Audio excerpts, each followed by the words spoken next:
Talk South Africa. The nation's first quarter GDP for 2020 contracted by 2% on an annualized basis. Electricity, gas, water industry, water contracted by 5.6% in the first quarter, largely due to decreases in electricity distributed and water consumption. Construction industry, that decreased by 4.7%. Decreases were also reported for residential buildings, non-residential buildings, construction, and the like.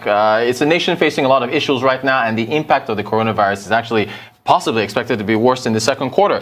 Joining me live from Johannesburg to discuss the state of the South African economy in this pandemic era and measures that can be taken to revive it is Chris Hart, Asset Manager, Impact Investment Africa, one-time Standard Bank investment strategist and economist. Thank you for joining us, sir. You're welcome to the Global Business Report. Now, to begin, you gave a TED Talk. I watched this back in 2014. In fact, this month, 6 years ago, where you said, quote, if you don't wrap your policies around national scars, things will get problematic. Now, between your TED Talk then and now, has South Africans' policies, have they wrapped themselves around the nation's scars?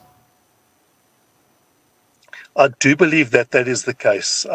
In fact, probably overly so, to the point that South Africa's national scar primarily is apartheid, and it's almost like the policies have become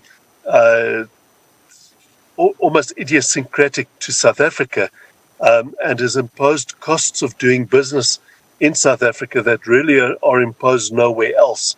And so they've probably done so, but in a way that has made the country less investable, which has perpetuated and, in fact, in many cases, increased some of the problems, particularly when it comes to unemployment. Unemployment has become endemically high and remained high, and that has been, I think, probably the biggest challenge over and above.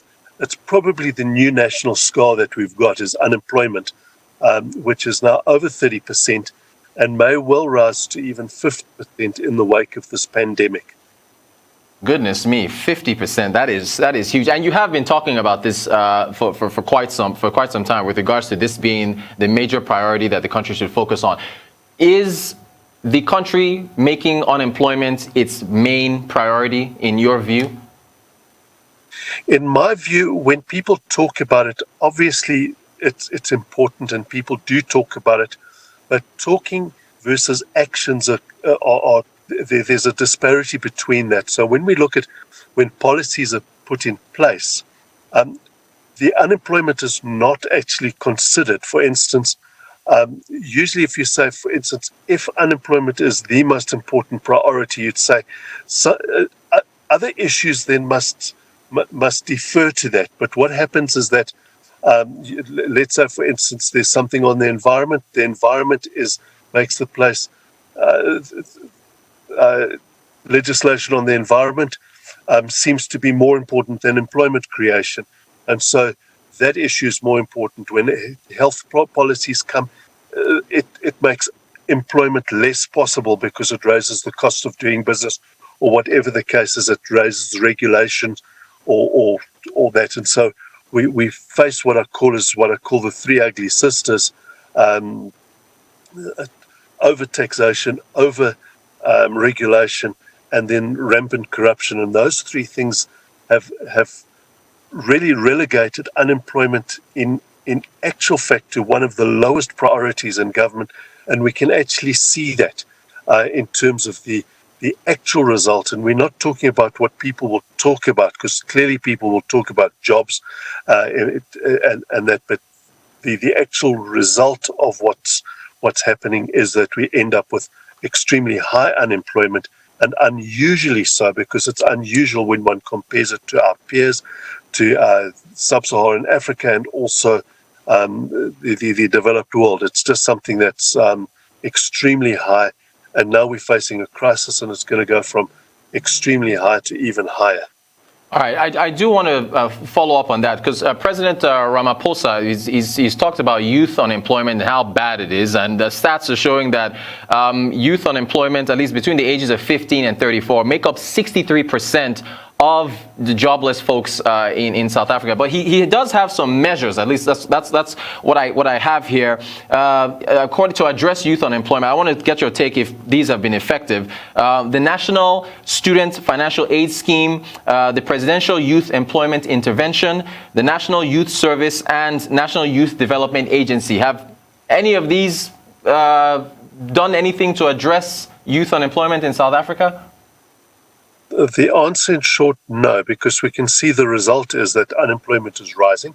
And all of these measures dances around youth unemployment, but it doesn't actually get to the core of it, and that's actual job creation. And actual job creation comes from new investment into the economy, right? In other words, you can't bring new economic activity into existence without investment. It's one of my mantras that I repeat over and over again, because it's important that to resolve unemployment, you can do technology, you can do training, you can all of that.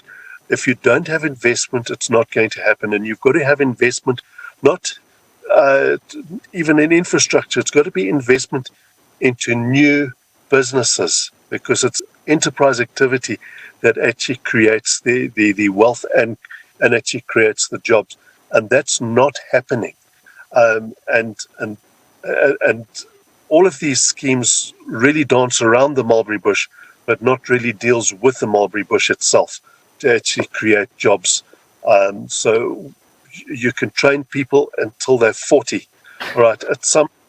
You've got to actually get them into a job. To get a job, you've got to have a business that's got a demand for those skills that have been created. Another problem is a lot of the education has gone on to a mass scale, which I understand, but from an actual utility point of view, education in South Africa is becoming less and less economically relevant, and so a lot of arts degrees, for instance, and that kind of thing being produced, but the education system itself is becoming less and less relevant to individual people and also to the economy, and the actual output of the education system is in fact relatively questionable as well. Thank you for that. Since we're talking about what the government has to do to address this, I want to take you to a tweet that you put out there. You retweeted an article from Dr. Sifiso Ntombela, I hope I pronounced that correctly, chief economist at the National Agricultural Marketing Council, the NAMC. He said that the South African government should focus more on wealth generation programs and research and development instead of social protection programs. In the wake of COVID-19, there's been a lot of social protection programs. But my question to you, Mr. Hart, is does the government have that capacity to do what Mr. Ntombela is asking for here or proposing? I think what he says is absolutely right. If you want redistributive policies, you can't redistribute nothing. You've got to produce something in the first place. And that you've got a relatively hostile environment to the private sector in South Africa. A lot of drive for state intervention and state-driven solutions. And in South Africa, we've got a reasonably incapable state that's really shifting resources away from a more capable private sector. And that in itself is a problem.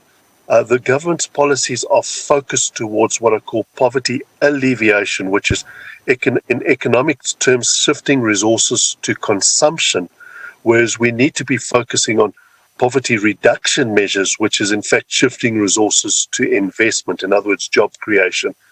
We've already exhausted the poverty alleviation avenue because the tax base is already exhausted. It was exhausted before the pandemic.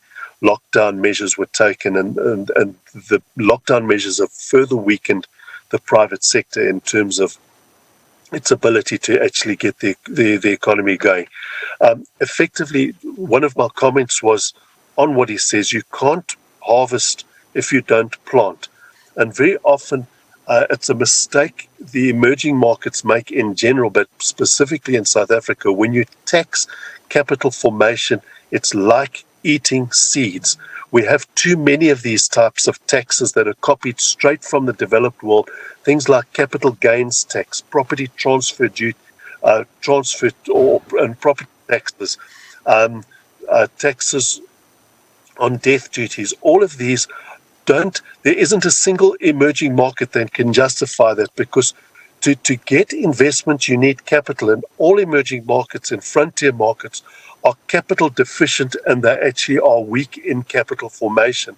And when you tax these things, it's like eating seeds. But unfortunately, tax policy is not generated, via the economic consequences of the taxes. It's generated by lawyers and accountants, etc. And I can understand that. And the other kinds of taxes that one shouldn't have are taxes that raises the hurdle rate, things like dividend taxes and taxes on interest earned. All of these things need to be actually scrapped in an emerging market context, but it's not something that is well understood. Even amongst economists, sometimes you don't have this understanding that you have to have capital to invest, and you've got to have investment to generate new economic activity. There is no other way. And to generate capital, you have to have savings. And if you can't generate those savings internally, you've got to attract those savings from external. And for that, your jurisdiction must be more attractive to attract investment. And this is what we don't understand. Jurisdictions compete against each other for capital. And in a post-pandemic environment, capital is going to be a little bit scarcer. And so countries have to compete a little bit harder for that capital. When you've got the US cutting taxes and cutting regulations to match that, you can't even match that. You've got to do better than that. As other economies are less attractive than the US, you have to offer investors a better deal. And that's what we're not understanding. I want to get to inflation, but I have to follow up on this, Mr. Hart. Your tax to GDP ratio for South Africa, I believe it exceeds 22%. So here in Nigeria, tax to GDP is about 6%. So we're still trying to push for more taxes. How is South Africa supposed to raise revenue if you're pushing for cutting taxes? Well, to my mind, I'm not talking about cutting taxes as a whole. I'm talking about shifting where you get those taxes from. So in principle, I support when you tax a value chain. If you milk the value chain, you lose the multipliers of those value chains. So rather aim to tax the end of the value chain rather than the beginning of the value chain. Don't tax the seeds of the economy, in other words, the capital formation.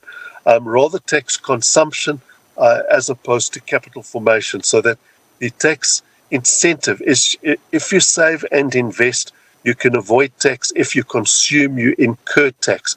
In emerging markets, that's particularly valuable, especially when a lot of your consumption taxes will in fact be targeting imports, and that alone can help shift people's mindset and people's behavior. So I'm not necessarily talking about cutting taxes as a whole, and I'm not.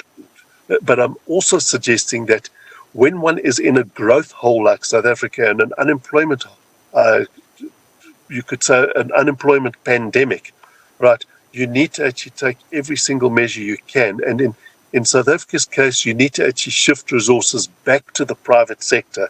And I would suggest you shift resources back to the private sector in the ways I've suggested, cutting things like capital tax and that kind of thing. All right, Mr. Chris Hart, Executive Chairman at Impact Investment Africa. Run out of time, but we have to have you back because there's so much more I wanted to ask you. Thank you so much for your insights on how to get South Africa growing again. Great conversation. Thank you, sir.